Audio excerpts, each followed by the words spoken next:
अस्सलाम वालेकुम।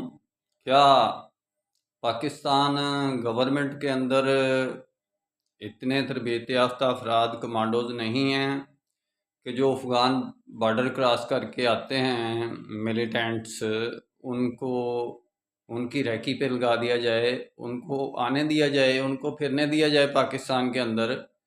लेकिन एक एक बंदे के पीछे तीन तीन चार चार बंदे, उसकी हर जगह पर किधर जाता है आता है, आमदो रफ्त, उसके काम, उसकी वारदातें, उसकी हर चीज़ नोट करते जाएं और उसको उन लोगों को काम करने दें।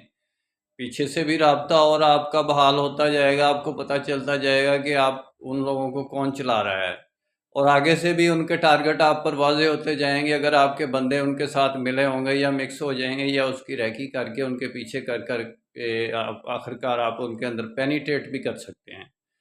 ये तो गवर्नमेंट हुई ना, ये तो बात हुई ना। ये क्या हुआ कि बॉर्डर के ऊपर क्रॉसिंग कर रहे हैं तो उनको मार दिया, बस ठीक है जी। ये एक अलग से एक फितना पैदा करना और फितना ख़त्म करना एक ही नाम हो गया। ये नहीं, ये तो कोई बात ना हुई। असल तो फितने की जड़ को ख़त्म करना चाहिए। मेरा काम इस्लामिक वर्ल्ड की अमन और यूनाइटी का है। इंशाल्लाह डिटेल में बात फिर होगी। जिस तरीके पर मैं बता रहा हूँ उस तरीके पर मुकम्मल उनका बायोडाटा, पूरा निज़ाम उनका, यानी कि हम काबू कर सकते हैं दहशत गर्दों का।